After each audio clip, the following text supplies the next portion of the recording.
ஓம் நமச்சிவாய. வணக்கம் நண்பர்களே, உங்கள் ஜோதிடர் தர்மராஜன். இன்று நாம் காண இருக்கும் தலைப்பு எதை பற்றி என்றால் 2024ஆம் ஆண்டு டிசம்பர் மாத ராசி பலன்கள் வரிசையிலே காலபுருஷ தத்துவப்படி 5வது ராசியான சிம்ம ராசியை பற்றி இப்ப விரிவா பார்க்கலாம். அதற்கு முன்னாடி நம்ம சேனலை இப்போதான் நீங்கள் முதல் முறையாக பார்க்குறீங்க அப்படின்னா நம்ம சேனலை சப்ஸ்கிரைப் பண்ணுங்க, கூடவே பெல் பட்டனையும் அழுத்துங்க. அப்போ தான் நான் போடுற ஒவ்வொரு வீடியோவும் உங்களுக்கு உடனுக்குடனாக வரும். வாங்க வீடியோக்குள்ள போகலாம். பொதுவாக இந்த சிம்ம ராசியை பொறுத்த வரைக்கும் இந்த டிசம்பர் மாதத்திற்கு கிரகநிலை அமைப்புகள் எப்படி இருக்கு அப்படின்னு சொல்லிட்டு ஃபர்ஸ்ட் அதை பார்த்துடலாம். ராசிக்கு 2ஆம் பாவத்தில் கேது பகவானும் 8ஆம் பாவத்தில் ராகு பகவானும் இருக்கிறாப்ல. ராசிக்கு 4ஆம் பாவத்தில் சூரியனும் புதனும் சேர்ந்து இருக்கிறாப்ல. சூரியனை பொறுத்த வரைக்கும் 15ஆம் தேதி வரையும் 4ஆம் பாவகத்திலையும் 15ஆம் தேதிக்கு பிறகு 5ஆம் பாவகத்துக்கு சூரியன் போறாப்ல. புதனை பொறுத்த வரைக்கும் 15ஆம் தேதி வரையும் வக்ர நிலையில இருக்கிறாரு. 15ஆம் தேதிக்கு பிறகு வக்ர நிவர்த்தி அடைகிறாப்ல. 5ஆம் பாவகத்துல சுக்கிரன் மாதத்துடைய முதல் 2 நாட்கள் இருக்கிறாப்ல. 2ஆம் தேதிக்கு பிறகு 6ஆம் பாவகத்துக்கு சுக்கிரன் போறாரு. 7ஆம் பாவகத்துல சனீஸ்வரர் ஆட்சி வீட்டுல வலுவா இருக்கிறாரு. 10ஆம் பாவகத்துல குரு வக்ரமா இருக்கிறாரு. விரயஸ்தானத்துல செவ்வாய் இருக்கிறாப்ல. 7ஆம் தேதிக்கு பிறகு வக்ரம் அடைகிறாப்ல. இதுதான் இந்த மாதத்திற்கான கிரகநிலை அமைப்புகள். அப்படி இருக்கும் பொழுது இந்த சிம்ம ராசியை பொறுத்த வரைக்கும் உங்களுக்கு கண்டகசனி ஏற்பட்டுட்டு இருந்தாலும் பொதுவா இந்த மாதத்துல பாத்தீங்கன்னா முதல் 15 நாட்கள் கொஞ்சம் கடுமையா இருக்கும். அதன் பிறகு பாத்தீங்கன்னா கொஞ்சம் ஆசைகள் நிறைவேறக்கூடிய மாதம் அப்படின்னு கூட பொதுவா சொல்லலாம். ஏன்னா சனியோட பார்வையை பொறுத்த வரைக்கும் ராசி மேலையும் படுது. ராசியாதிபதி சூரியன் பாத்தீங்கன்னா 4ஆம் பாவகத்துல இருக்கிறாரு. அந்த சூரியன் மேலையும் சனீஸ்வரருடைய பார்வைப்படுது 15 நாட்கள். அதனால ஆசைகள், எண்ண ஓட்டங்கள், ஒரு சில மதிப்பு மரியாதை குறையக்கூடிய சூழ்நிலையும் ஏற்படும். கடன் பிரச்சனையா இருக்கட்டும், இல்ல குடும்ப பிரச்சனையா இருக்கட்டும், இல்ல கணவன் மனைவிக்குள்ள ஒரு சில மிஸ் அண்டர்ஸ்டாண்டிங் வர்றதா இருக்கட்டும், இது போல கொஞ்சம் விரைய செலவுகள், கொஞ்சம் மனஸ்தாபங்கள், மன உளைச்சல் ஏற்படக்கூடிய சூழ்நிலை இருக்கிறதால இந்த மாதத்துடைய முதல் பகுதி அப்படிங்கிறது பாத்தீங்கன்னா நீங்க பார்த்து கவனமா செயல்படக்கூடிய மாதம் அப்படின்னு கூட பொதுவா சொல்லலாம். இருந்தாலும் அங்க குருவுடைய பார்வை சூரியன் மேல படுவதால சிவராஜ யோக அமைப்பு உங்களுக்கு இருக்கு. ஒரு பெரிய பாதிப்பு அப்படிங்கிறது வரத்துக்கு வாய்ப்புகள் இல்லை, குருவோடைய பார்வை இருக்கிறதால. இருந்தாலும் சனியோட பாதிப்பு அப்படிங்கிறது பாத்தீங்கன்னா உங்களுக்கு இருக்கதான் செய்யும். அதாவது சரியில்லாத திசை புத்தி நடக்கக்கூடிய நபர்கள் மட்டும் கொஞ்சம் பார்த்து கவனமா இருக்கணும். யோகாதிபதி திசை புத்தி நடக்கிறவங்களை பொறுத்த வரைக்கும் உங்களுக்கு பெரிய பாதிப்பு, கண்டக சனியோட பாதிப்பு அப்படிங்கிறது பெருசா வர்றதுக்கு வாய்ப்புகள் இல்லை. அதாவது இந்த மாதத்தை பொறுத்த வரைக்கும் மதிப்பு மரியாதை பேரு புகழ் உயரக்கூடிய மாதமாவே இருக்கு 15ஆம் தேதிக்கு பிறகு. அதாவது சூரியனை பொறுத்த வரைக்கும் 15ஆம் தேதிக்கு பிறகு 5ஆம் பாவகத்துக்கு வராப்ல. ராசியாதிபதி 5ஆம் இடத்துக்கு வந்தாவே பாத்தீங்கன்னா ஆசைகள் அனைத்தும் நிறைவேறும், நினைச்ச காரியங்கள் அனைத்தும் வெற்றி பெறும். அதாவது எந்த அளவுக்கு நீங்க முயற்சி பண்றீங்களோ அந்த அளவுக்கு வெற்றி வாய்ப்புகள் உங்களுக்கு உருவாகும். எதிரியோட தொல்லை, டார்ச்சல், கடன் பிரச்சனைகள், குடும்ப பிரச்சனை அப்படிங்கிறதுக்கு வர்றதுக்கு வாய்ப்புகள் இல்லை மாதத்துடைய இறுதி பகுதியில. அப்படி இருக்கும்போது 2ஆம் பாவகத்துல பாத்தீங்கன்னா கேது இருக்கிறாப்ல. 2ஆம் அதிபதி புதன் 4ஆம் இடத்துல இருக்கிறாப்ல. புதனும் சூரியனும் சேர்ந்து இருக்கிறதால புதனாதித்ய யோகம் அப்படிங்கிறது இருந்தாலும் பாத்தீங்கன்னா அங்க குருவோடைய பார்வையும் அங்க இருக்கு. கேதுவை பொறுத்த வரைக்கும் தனஸ்தானத்தை குறைப்பாரு, குடும்ப வாழ்க்கையை டேமேஜ் பண்ணுவாரு. அதாவது பேசக்கூடிய வார்த்தைகள் வித்தியாசமா பேசக்கூடிய சூழ்நிலையும் உங்களுக்கு ஏற்படும். நீங்க அமைதியா இருந்தாலும் வாலண்டிய வம்புகள் வரும். அதை நீங்க ஃபேஸ் பண்ணக்கூடிய சூழல் அப்படிங்கிறது இருக்கதான் செய்யும். அப்படி இருக்கும்போது 2ஆம் அதிபதி 4ஆம் இடத்துல குருவோடைய பார்வையில இருக்கிறதால அதாவது வரவுக்கு மீறிய வருமானம் அப்படிங்கிறது இருக்கும். வருமானங்கள் செழிப்பா இருக்கக்கூடிய மாதம் அப்படின்னு கூட பொதுவாக சொல்லலாம். அப்படி இருக்கும்பொழுது இந்த மாதத்தை பொறுத்த வரைக்கும் உங்களுக்கு கூடுதலான வருமானம் ஏற்படக்கூடிய மாதம் அப்படிங்கிறதால முடிஞ்ச வரைக்கும் சிக்கனமா செலவு பண்ணுங்க. சிக்கனமா செலவு பண்ணி உங்களுடைய கடன் பிரச்சனைகளை குறைக்கிறதுக்கு முயற்சி பண்ணுங்க. கூடுதலான வருமானம் அப்படிங்கிறது இருக்கும். தனஸ்தானம் உயரக்கூடிய மாதம் அப்படின்னு கூட சொல்லலாம். மாணவர்களை பொறுத்த வரைக்கும் படிப்பு சிறப்பா இருக்கும். படிப்புல எந்த தடங்கள் தாமதம் இல்லாம செயல்படக்கூடிய மாதமா கூட சொல்லலாம். இந்த மாதத்துல உங்களுக்கு பேச்சுக்கு ஒரு மதிப்பு மரியாதை நாணயம் உயரக்கூடிய சூழ்நிலையும் உங்களுக்கு இருக்கு. 3ஆம் அதிபதி சுக்கிரனை பொறுத்த வரைக்கும் மாதத்துல 2 நாட்கள் 5ஆம் இடத்துலயும் அதன் பிறகு பாத்தீங்கன்னா 6ஆம் இடத்துல போய் மறையிறாப்ல. 3ஆம் அதிபதி 6ஆம் இடத்துல மறைவு அப்படிங்கிறது பாத்தீங்கன்னா பொதுவா பெண்களுக்காக அதிகமா செலவு பண்ணக்கூடிய சூழல் ஏற்படும். அதே போல முயற்சிகள் கொஞ்சம் பின்னடைவு ஏற்படக்கூடிய சூழ்நிலையும் ஏற்படும். அங்க செவ்வாயோடைய பார்வையும் அங்க இருக்கிறதால முயற்சிகள் பாத்தீங்கன்னா முதல் முறை தோல்வி, 2வது முறை தோல்வி, பிறகுதான் உங்களுக்கு வெற்றி வாய்ப்புகள் உருவாகும். அதிகமா பெண்களுக்கு செலவு பண்ணக்கூடிய மாதம் அப்படின்னு கூட பொதுவா சொல்லலாம். அது காதலியா இருக்கலாம், மனைவியா இருக்கலாம், இல்லைன்னா தாய்ஸ்தானமா இருக்கலாம். பெண்களுக்காக நீங்க அதிகமா செலவு பண்ணக்கூடிய சூழல் ஏற்படும். அதே பெண்களுக்காக பாத்தீங்கன்னா பார்த்தீங்கன்னா ஒரு சில மன உளைச்சல் ஏற்படுறது, அவங்களால நீங்க கஷ்டத்தை அனுபவிக்கிறது, உங்களுடைய முயற்சிக்கு அவங்களே ஒரு பின்னடைவு ஏற்படுத்தக்கூடிய சூழ்நிலையும் ஏற்படும். அதனால முடிஞ்ச வரைக்கும் பெண்கள் சார்ந்த விஷயத்துல பார்த்து கவனமா இருக்கிறது ரொம்ப நல்லது. 4ஆம் அதிபதி செவ்வாயை பொறுத்த வரைக்கும் 12ஆம் இடத்துல வந்து நீசம் அடைகிறாவில். பொதுவா 4ஆம் அதிபதி 12ல நீசம் அப்படிங்கிறது, அதாவது உங்களுக்கு உடல் சார்ந்த பிரச்சனைகள் வர்றதோ இல்லைன்னா தாயாருக்கு உடல் சார்ந்த பிரச்சனைகள் வர்றதோ ஏற்படுறதுக்கு வாய்ப்புகள் உருவாகும். அதே போன்று அடிக்கடி வண்டி வாகனங்கள் பழுது ஏற்படக்கூடிய சூழலும் ஏற்படும். வீட்டில் வந்து பார்த்தீங்கன்னா அலங்கார பொருட்கள் அடிக்கடி பழுது ஏற்படுறதா இருக்கட்டும், இல்லை மின்சாதன பொருட்கள் பழுது ஏற்படக்கூடிய சூழலும் ஏற்படும். இந்த மாதத்தை பொறுத்த வரைக்கும் உங்களுக்கு அத்தியாவசிய செலவு அப்படிங்கிறது கொஞ்சம் கூடுதலாகவே இருக்கும். அதற்கு ஏற்றது போல நீங்க செயல்படுறது ரொம்ப நல்லது. 5ஆம் அதிபதி குருவை பொறுத்த வரைக்கும் 10ஆம் இடத்துல இருக்கிறாப்புல. பொதுவாக 5ஆம் அதிபதி 10ஆம் இடத்துல இருந்தாலும் 5ஆம் இடத்துல ராசிநாதன் இருக்கிறது வந்து பார்த்தீங்கன்னா ஆசைகள் நிறைவேறக்கூடிய மாதம், எண்ண ஓட்டங்கள் நிறைவேறக்கூடிய மாதம் அப்படின்னு கூட பொதுவாக சொல்லலாம். குழந்தைகளுக்கு அதிகமாக நீங்க செலவு பண்ணக்கூடிய சூழல் ஏற்படும். குலதெய்வத்துடைய அருள் ஆசீர்வாதம் கிடைக்கக்கூடிய சூழலும் ஏற்படும். அதாவது ஆன்மீக பயணங்கள், சுற்றுலா செல்லக்கூடிய சூழ்நிலையும் உங்களுக்கு ஏற்படும். காதலை பொறுத்த வரைக்கும் இந்த மாதத்துல வந்து பார்த்தீங்கன்னா ஒரு சில கசப்பான நிகழ்வுகள் ஏற்படக்கூடிய சூழல் ஏற்பட்டாலும் இந்த மாதத்துடைய இறுதி பகுதியில் காதலர்களை பொறுத்த வரைக்கும் மீண்டும் ஒற்றுமையா வரக்கூடிய சூழலும் ஏற்படும். புதிய காதல் மலரக்கூடிய சூழ்நிலையும் உங்களுக்கு உருவாகும். அந்த காதலை பொறுத்த வரைக்கும் வீட்டில் சொல்லி பெரியோர்களுடைய சம்மதத்தோடு திருமணம் வரைய செல்லக்கூடிய சூழ்நிலையும் உங்களுக்கு உருவாகும். அந்த காதலர்களை பொறுத்த வரைக்கும் திடீர்னு சண்டை வர்றது, கருத்து வேறுபாடுகள் வர்றது, பிரிவு நிலை வர்றது, இது போல ஒரு செயல்பாடுகள் நடக்கதான் செய்யும். அதற்கு ஏற்றது போல நீங்க தான் விட்டு கொடுத்து அனுசரிச்சு போறது ரொம்ப நல்லது. 6ஆம் அதிபதி சனீஸ்வரரை பொறுத்த வரைக்கும் 7வது வீட்டில் ஆட்சி வீட்டில் வலுவா இருக்கிறதால, 6ஆம் இடத்துல சுக்கிரன் இருக்கிறதால வந்து பாத்தீங்கன்னா முடிஞ்ச வரைக்கும் கடன் தொல்லையோ, நோய் நொடியோ, வம்பு வழக்குகளோ, பகையோ இது போல விஷயங்கள் வர்றதுக்கு வாய்ப்புகள் இல்ல.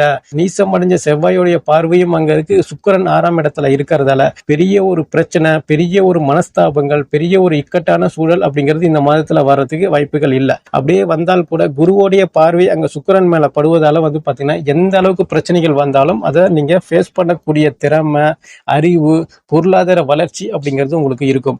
காசு பணம் உங்களுக்கு இந்த மாதத்துல நிறைய வர்றதால எல்லா பிரச்சனையும் நீங்க வந்து பாத்தீங்கன்னா ஃபேஸ் பண்ணி அதற்கு ஏற்றது போல செயல்படக்கூடிய மாதம் அப்படின்னு கூட இந்த மாதத்தை உங்களுக்கு சொல்லலாம். தொழில் பண்ணக்கூடிய நபர்களா இருந்தாலும் சரி, இல்ல வேலை செய்யக்கூடிய நபர்களா இருந்தாலும் சரி, இந்த மாதத்துல வந்து பாத்தீங்கன்னா எனக்கு தொழில நஷ்டம், தொழில பிரச்சனை, பின்னடைவு ஏற்படுது, வேலையில பிரச்சனை, வேலை செய்யற இடத்துல பிரச்சனை, ஒரே மன உளைச்சலா இருக்கு, எனக்கு சரியான வேலையே இல்லை அப்படின்னு சொன்னாலும் வந்து பாத்தீங்கன்னா பெரிய பாதிப்பு அப்படிங்கிறது இல்லை. எப்போதும் போல உங்களுக்கு வருமானம் அப்படிங்கிறது வந்துட்டு தான் இருக்கும்.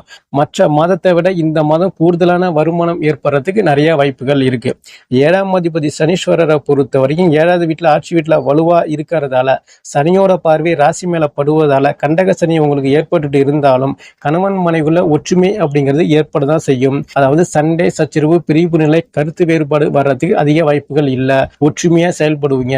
திருமணம் ஆகாத நபர்களுக்கு திருமணம் சார்ந்த விஷயங்கள் வெற்றி வாய்ப்புகளை கொடுக்கும். நல்ல வரன் அமையக்கூடிய சூழ்நிலையும் ஏற்படும். அதே போல நண்பர்களுடைய சப்போர்ட், உறவினர்களுடைய சப்போர்ட், ஆதரவு கிடைக்க பெறக்கூடிய சூழ்நிலையும் ஏற்படும். கூட்டு தொழில் செய்யக்கூடிய நபர்களை பொறுத்த வரைக்கும் இந்த மாதம் அந்த கூட்டு தொழில இருந்து வந்த பிரச்சனைகள் அப்படிங்கிறது குறையும். லாபங்கள் அப்படிங்கிறது அதிகமா வர்றதுக்கு வாய்ப்புகள் இருக்கு. அதாவது இந்த மாதத்தை பொறுத்த வரைக்கும் கணவன் மனைவி ஒற்றுமை, நண்பர்கள் சப்போர்ட், கூட்டு தொழில் வளர்ச்சி அப்படிங்கிறது உங்களுக்கு அதிகமாவே இருக்கு. பிரிந்த கணவன் மனைவி கூட மீண்டும் ஒன்று சேரக்கூடிய சூழல் உங்களுக்கு அதிகமாகவே இருக்கு. பிரச்சனைகள் இல்லை. 8ஆம் அதிபதி குருவை பொறுத்த வரைக்கும் 10ஆம் இடத்துல இருக்கிறதால, 8ஆம் இடத்துல வந்து பாத்தீங்கன்னா ராகு இருக்கிறதால வந்து பாத்தீங்கன்னா வண்டி வாகனங்கள்ல போகும்போது பார்த்து கவனமா போறது ரொம்ப நல்லது. 8ஆம் அதிபதி வக்ரமடைஞ்சு இருக்கிறதால, அதாவது இடமாற்றங்கள் அப்படிங்கிறது உங்களுக்கு அதிகமா ஏற்படும். திடீர் லாபம், திடீர் அதிர்ஷ்டம் அப்படிங்கிற மாதிரி அமைப்பு பெருசா வர்றதுக்கு வாய்ப்புகள் இல்லை. ஏதாவது வழக்குகள் ஏதாவது நிலுவையில இருந்துச்சு அப்படின்னா இந்த மாதத்துல வந்து பாத்தீங்கன்னா அந்த வழக்குக்காக நீங்க அதிகமா செலவு பண்றது, அதிகமா அலையிறது, அதிகமா மன உளைச்சல் ஏற்படுறது, இது போல சூழ்நிலையும் உங்களுக்கு ஏற்படும். 9ஆம் அதிபதி செவ்வாயை பொறுத்த வரைக்கும் 12ஆம் இடத்துல இருக்கிறாப்ல. அந்த 12ஆம் இடத்துல அமர்ந்து தன்னுடைய 7வது பார்வையை சுக்கிரனை பார்க்கிறாரு. பொதுவா 9ஆம் அதிபதி 10ஆம் அதிபதி நேருக்கு நேர் பார்த்துக்கிறதால வந்து பாத்தீங்கன்னா சுக்கிரன் செவ்வாய் பார்வை இருக்கும் போது இந்த மாதம் உங்களுக்கு தர்ம கர்மாதிபதி யோகம் அப்படிங்கிறது இருக்கு. அதாவது இந்த மாதத்தை பொறுத்த வரைக்கும் சிம்ம ராசிக்காரங்களுக்கு ஒரு பேரு, புகழ், வளர்ச்சி, வருமானம், ஆடம்பரமான வாழ்க்கை, சுகபோக வாழ்க்கை, குடும்பத்துல சந்தோஷம், ஒற்றுமையான அமைப்பு அப்படிங்கிறது இந்த மாதத்துல அதிகமா இருக்கு. தர்ம கர்மாதிபதி யோகம் யோகம் இருந்தாவே பாத்தீங்கன்னா பொருளாதார வளர்ச்சியில அசுர வளர்ச்சி அப்படின்னு பொதுவா சொல்லலாம்.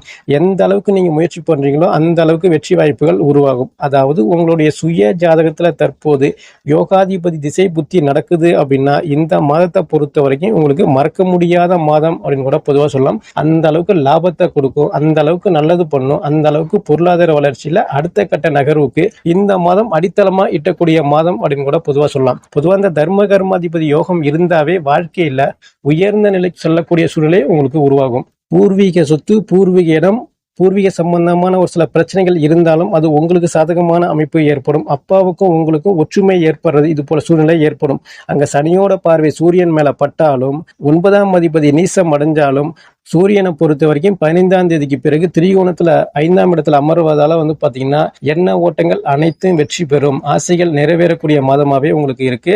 எந்த பிரச்சனையும் வர்றதுக்கு வாய்ப்புகள் இல்லை. 10ஆம் அதிபதி சுக்கிரனை பொறுத்த வரைக்கும் 6ஆம் இடத்துல அமர்ந்து குருவோடைய பார்வையில் அங்க இருக்கிறதால பாத்தீங்கன்னா முடிஞ்ச வரைக்கும் வேலையில பிரச்சனை, வேலை செய்யற இடத்துல இருந்து வந்த பிரச்சனை அப்படிங்கிறது குறையறதுக்கு நிறைய வாய்ப்புகள் இருக்கு. அதாவது 10ஆம் இடத்துல குரு வக்ரமா இருக்கிறதால பாத்தீங்கன்னா வேலை செய்யற இடத்துல ஒரே மன உளைச்சல் ஏற்படும். வேலை செய்யற இடத்துல எப்ப நம்ம வேலையை விட்டு துரத்துவாங்களா இல்ல நம்மளா வேலையை விட்டு போறதா இது போல சூழ்நிலை உங்களுக்கு ஏற்பட்டாலும் இந்த மாதத்துல பாத்தீங்கன்னா இந்த தர்ம கர்மாதிபதி யோகம் இருக்கிறதால வேலை செய்யற இடத்துல உங்க பேச்சுக்கு ஒரு மதிப்பு மரியாதை உயரத்துக்கு வாய்ப்புகள் இருக்கு. அதாவது பிடிச்ச இடத்திற்கு இடமாற்றம் ஏற்படக்கூடிய சூழலோ இல்லைன்னா வேலையில பதவி உயர்வு, சம்பள உயர்வுக்காக அடுத்த கட்ட நகர்வுக்கு உங்க பேர் வரக்கூடிய சூழ்நிலையும் உங்களுக்கு ஏற்படும்.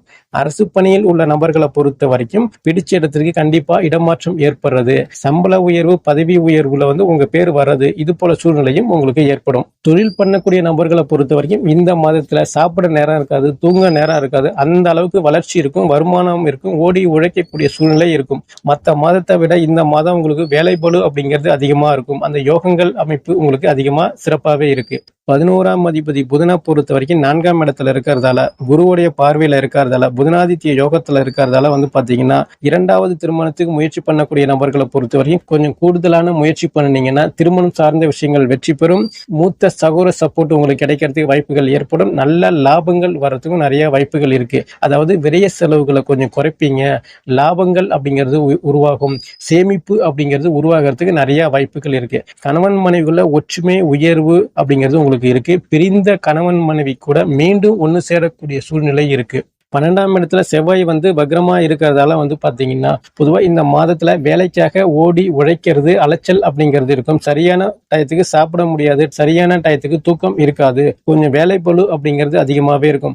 பொதுவா வேலைப்பளு அதிகமா இருந்தாவே வருமானம் அப்படிங்கிறது அதிகமாவே இருக்கும், பிரச்சனைகள் இல்லை. அப்படி இருக்கும்போது இந்த மாதத்தை பொறுத்த வரைக்கும் யாருக்கெல்லாம் சாதகமா இருக்கு, யாருக்கெல்லாம் பாதகமா இருக்கு அப்படின்னு கேட்டீங்கன்னா பொதுவா பேசி பிழைக்கக்கூடிய அனைத்து நண்பர்களுக்கும் பாத்தீங்கன்னா இந்த மாதம் சிறப்பான முறையில வளர்ச்சி, வருமானம் அப்படிங்கிறது இருக்கு. அதே போல விவசாய பணியா இருந்தாலும் சரி, இல்ல கீழ்மட்ட பணியாக இருந்தாலும் சரி, இல்ல கனரக வாகனங்களை இயக்கக்கூடிய நபரா இருந்தாலும் சரி, இல்ல உற்பத்தி பண்ணக்கூடிய நபர்களா இருக்கட்டும், இல்ல மெக்கானிக் தொழில் பண்ணக்கூடிய நபர்களா இருக்கட்டும், இவங்களுக்கு எல்லாம் கொஞ்சம் வருமானம் அப்படிங்கிறது பாத்தீங்கன்னா கொஞ்சம் பின்னடைவு ஏற்படுறது, வரவுக்கும் செலவுக்கும் சரிசமமா இருக்கிறது இது போல சூழ்நிலையும் ஏற்படும். ஹோட்டல் பிசினஸ் பண்ணக்கூடிய நபர்களா இருக்கட்டும், இல்ல மார்க்கெட்டிங் பிசினஸ் பண்ணக்கூடிய நபர்களா இருக்கட்டும், இல்ல அலைஞ்சு திரிஞ்சு வேலை பார்க்கக்கூடிய டிரைவர்ஸோ இல்ல கொரியர் சர்வீஸோ இவங்களுக்கு எல்லாம் பாத்தீங்கன்னா கொஞ்சம் வண்டி வாகனங்கள்ல போகும்போது பார்த்து கவனமா போறது ரொம்ப நல்லது. கணினி துறையில் வேலை பார்க்கக்கூடிய நபர்களை பொறுத்த வரைக்கும் இந்த மாதம் உங்களுக்கு நல்ல வளர்ச்சி, நல்ல லாபங்கள், நல்ல காசு பணம் புழக்கம் அப்படிங்கிறது உங்களுக்கு இருக்கும், பிரச்சனைகள் இல்லை.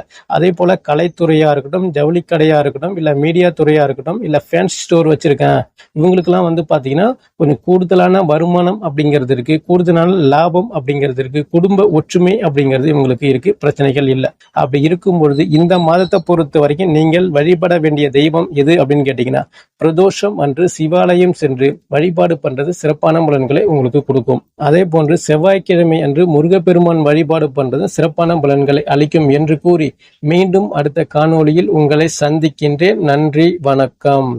ஓம் நமச்சிவாய. வாழ்க வளமுடன்.